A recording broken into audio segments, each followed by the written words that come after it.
Hey, everybody, and welcome once again. You did the radio voice. I did I did. You know what? I you started usually to come attack in, it a little bit harder, but this I started to come in and I lost. I didn't breathe. I was okay. like, "Hey, everybody." You're So a singer. really you got to use the. You know this. Yeah, right. You're a vocal. So yeah, I should have done that. I appreciate you pointing it out. That's nice. That's nice. I'm sure you did the sure same it was for me. obvious. I'm sure it was obvious as well. Hey, everybody, how we doing? Yes. And welcome once again to What's Your Bacon in 7 Questions. Bing, bing. The show where we have distilled the world's most important 7 questions down from how many questions? It was 18,686. Brought down to 7. Wow. Yeah. Yeah. It was a long, hard process, but for quality, you get it done. Yeah. It was a rough 25 minutes. Yes. But we got it done. Today, we have Tom from the Humble Braggers. Hi, guys. How we doing? Good. You guys had that whole warm up of really dialing in your vocal tone, and as a singer, I can respect that. You gotta, you gotta find your zone. We do it different every time. Sometimes it's the radio voice, and sometimes it's the drunk voice, and sometimes it's just a voice. Well, the drunk voice is like later in the night, right? We got to start our episode at 9, 10 o'clock at night, and it's like, hey. Yeah, but listen, man, you don't want to be hammered by the first song in the set. I get it. You know what I mean? Like you work up to that.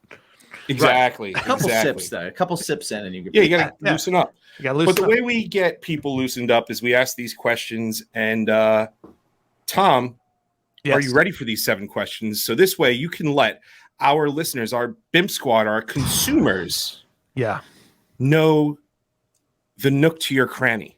Yeah. Ooh, well, when you put it that way. The stuff I hope someone's buying me dinner first, but I'm getting. Let's go. All right, nice. All right. Question number 1: how many pillows is too many? Oh shit. Can I ask questions, or do I just have to take it all off the cuff? You can do whatever you like. Okay. Are we talking pillows on a bed? Pillows on a couch? I'll say pillows on a bed. Yeah, classically, it's pillows on a bed. Okay, all right. I would say we have 5, and I think that seems appropriate. I'm going to say 6 or more is too many pillows on a bed. Anything more than 5? Now, so you have a wife. So how do the 5 work? Who gets 3? Who gets 2? So, well, it's a little bit. So we have a body pillow that goes along the back to kind of like prop up a back pillow, and then we have I have the actual pillow that I sleep on, and then we have what I would call 2 sets of show pillows, but the ones that just have the nice cover on it to make it whatever. I believe it's called a duvet. Yes, I think you're right. I think so. I think we'll go with it. I don't know, but my wife constantly wants more pillows on everything, and that's the one thing where I'm like, we're not using it. I cannot justify this. You can let her know that medically a paraplegic needs 5. Okay. At the most. So all right. You guys got that covered. I read that somewhere on the internet, which means that it's 100% factual. Yeah, I think that's how it goes. I don't remember where I read it, and I can't cite it, but 100% factual. All right, Tom. Number 2, you are a New Yorker, but you're way up in Buffalo. Mm-hmm. Yeah. So I don't know. I've never had buffalo pizza, but we'll ask anyway. Oh, all right.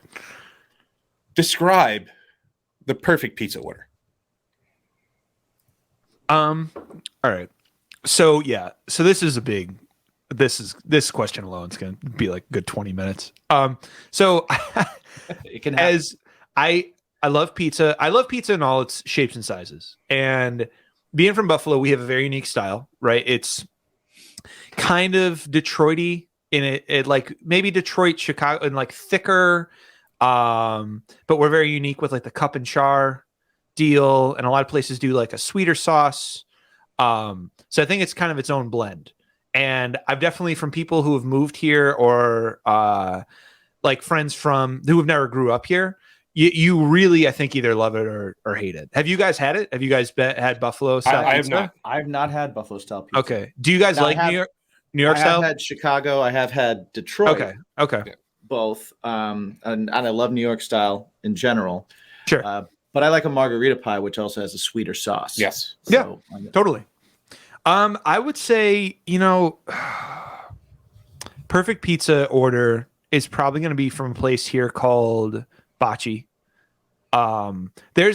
There's what I would call the pinnacle of Buffalo pizza. I'm part of like another thing I do is my brothers ran a food blog in Buffalo for like 10 years. I'm very invested in the Buffalo food scene. So any questions about Buffalo food, wings, whatever, I can go on for a long time. Nice. Yes. So, I would say there's like a few pizzerias, depending on where you grew up, that are like the pinnacle of Buffalo pizza to you. And I grew up in Orchard Park, which is a suburb that kind of had horrible pizza. So I didn't really know good pizza until I was probably in my 20s. But as I like to say, probably Bocce pizza, cheese and pepperoni, cup and char style, the unique Buffalo style pizza. It's a little bit thicker. I think Bocce's not too sweet, maybe a tiny bit sweet. But that's it. That's got to be the. How would you describe cup and char to so it's like. So like anyone familiar with like a New York style like pepperoni, I feel like it's like very thin, like sliced pepperoni, and it's like a bigger slice on there. Cup and char pepperoni is like small pepperoni that like kind of curls up and like the grease gets pooled in the pepperoni. Yes. And it is wonderful. It is a beautiful treat. The best. Or you totally hate it, but I think it's great. So I love it. I'm a fan of it. If I'm making pizza at home, I will buy the smaller pepperonis and try and achieve that. Yeah, that is the high heat. High heat. That is the deal here. That is like I would say the quintessential. There's a lot of other good pizzerias. Shout out to all the wonderful Buffalo pizzerias, but that's like probably if I'm really dead set on I want Buffalo pizza, that's the order for sure. Cool. Nice. Well, he's a foodie, so this one will hit. Yeah, this is a good one too. Then this one slaps. That's what the kids say. Do they say that still? Maybe. True or false? Cereal is a soup. Oh God, I'm never good with these. Like it's hot dog a sandwich type questions. Right. You know what? I'll say yeah. I think it's a soup. Yeah, cold soups exist. They do. Technically, like, I don't know. I don't want to say it's bread and water, but I guess it's just it's a cream-based soup with extremely al dente noodles. Yeah. All right. Yeah. No. Also, let them sit for a little while. Right. All right. Number 4, gift cards. Lame gift idea or great gift idea. Am I receiving or giving? Leave it up for interpretation. If that makes a difference, let us know both. Yeah, I would say I'm notoriously very I don't know if I'm a hard person to shop for, but I'm the kind of person that like, if there's something I want, I'm usually going to get it, especially like when it comes to all this. You can't see all this stuff that's this way, but there's guitars and keyboards and all that stuff. I'm so specific about music equipment or the stuff that I really like that I usually just want something like that, a gift card. It's either got to be a gift card or it's got to be something that has no true material value and is like all sentiment. Like at this age for me, I don't care. I don't need whatever. You know what I mean? Like other than, I just bought a house. My dad got me like some tools and stuff. I was like, all right, that's pretty great. But other than shit like that, I really just want either like a sentimental thing or a gift card to save up for whatever use injunction. In terms of giving, I always feel like an asshole giving a gift card. There's some people in my life that like, they're just like me. And it's like hard for me to, you're busy. Sometimes you're busy and sometimes you just gotta, bite the bullet. I try not to let it get to that point. So I'd say for me, love them. For getting them for someone else, I try. That's like a super last resort. I like the take of either have it be sentimental or give me a gift card so I can pick out what I want. Because I agree with that. Because I'm very specific in my things. Because again, especially music equipment, it's like I research way more than anyone that's ever going to buy me anything ever. Because I'm stupid like that. I've said this before, but I feel like every time I walk into like Guitar Center and the like 17-year-old kids like, can I help you find something? It's like the Ron Swanson from Parks and Rec. Like I know more. I know exactly what. Like please don't. I don't Just think you can. I don't think you can. Unless you can give me 10% off whatever I pick. No. If you could tell me the direction of the thing that I want to look at is at. Yeah, right. Those kind of directions. If you Left, can just right, that's what you can direct me. Or just tell me that if it even exists here. Like, right. yeah, right. I'm looking for this keyboard from 1984. Do you even know what the fuck I'm talking about? No, they don't. Yeah, I can tell you they don't.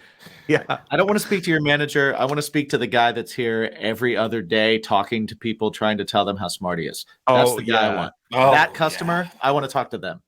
Or the dude that's like, that like dude who's been just playing for like forever, as just like knows all the. I will say there's one dude that works at one of the Guitar Centers here that like I had a crazy specific question, and he was like a guy who had like toured with like and like did like a ton of like roadie kind of stuff, and he was able to help, but everyone else is just like I don't need to talk about a Line 6 Spider amp. I'm not like stop. Oh God, the Spider. That's awful. But we've all dealt with them. I never had one. I owned one. Yeah, that was my first amp. But I played in a band with one. I had the Line 6 Bogner when they did their mix. Yeah. Oh, that seemed actually pretty. What was it? The Spider valve. Right? It wasn't bad, but it was every input was plastic, so it would break after like the third time you used it. And you were like, man, this could be great.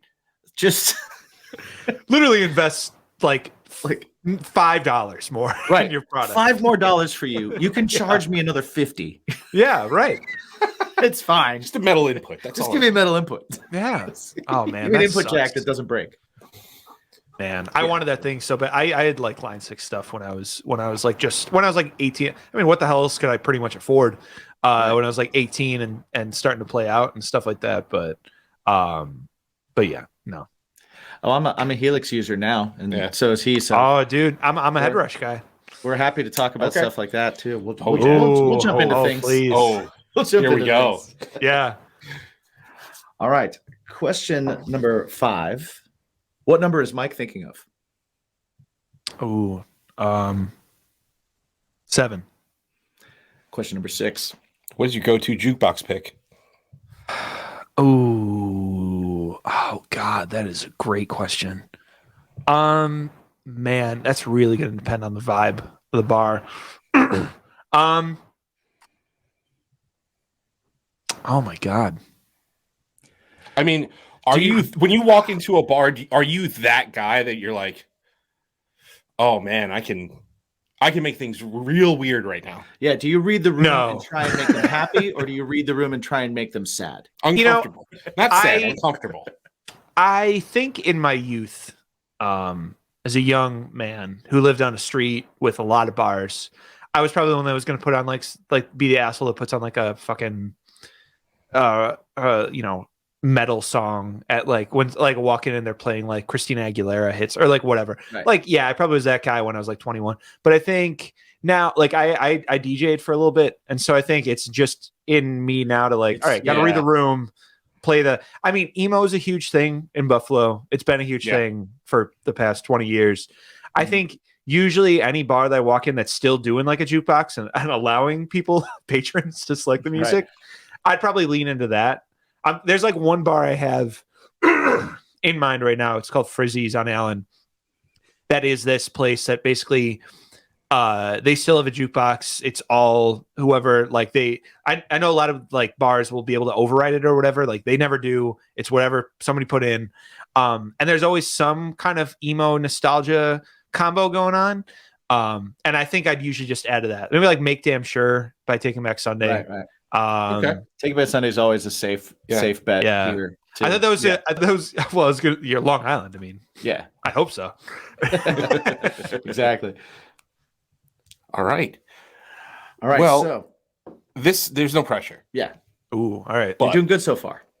Thank you. But this is question number 7. This is question number 7. Okay. It dictates whether or not you get the coveted bonus question. Oh my God. All right. Spoiler alert. No one has ever not gotten the bonus question. Which means if you don't get it, you'd be the first, and it would be pretty embarrassing. Oh my God. So think about it, let it simmer, and then give us your answer. Okay. All right. Okay. Tom, from Humble Braggers. How do you feel about garden gnomes? Oh man. It's, it's very funny that you asked this question because we bought this house and we were moving furniture in and walking up the front steps. We didn't even see this when the final walkthrough or anything. There's a ton of tiny little garden gnomes right next to like the front stairs. Ooh. And our friend Julie was helping us move stuff. She's like, "Oh, these are so cute." And Alex, we're like, "They're yours now. Please, I have no attachment to any of these weird little." They were like tiny. Maybe the bigger ones, okay, but like they were like small, like clearly just some weird kitschy thing from whoever the hell owned. We also found a Live Laugh Love sign, like a true papyrus font Live Laugh Love sign in the kitchen. I like almost thought, I was like, man, if I could maybe sell this for money. Maybe. So that all to lead up to no to garden gnomes. There was a story attached, so I think you do get the bonus question, sir. I agree. Oh, okay. All right. Okay. All right. So this is a multiple choice. Okay. Here we go. Bacon. Is it a topping? Is it a side? Or is it a main course? In my life, I would say it's a topping. Now, if I can explain, is it a multiple choice and explain, or please go? Sure. Okay. When I think of bacon, it's got to be part of something else. I think I usually have to have it associated with something else. So, like on a breakfast sandwich, on a club, on a BLT, like on its own, it's a wonderful thing. I had it earlier today at my mom's house for brunch. It was great. But I would say it's a topping of those makes the most sense to me. Unfortunately, that is the incorrect answer. Okay. The correct answer is D, all of the above. Oh, all right. I should have known. Think outside the box. That being said, there was absolutely nothing on the line, so you wouldn't have won anything anyway. Right. Okay. All right. Well, that's good to know. Your parting gift. Did I lose? Parting gift. Well, you get to spend more time with us. Exactly. All right. Well, so it's very possible. That'll to be determined. Exactly.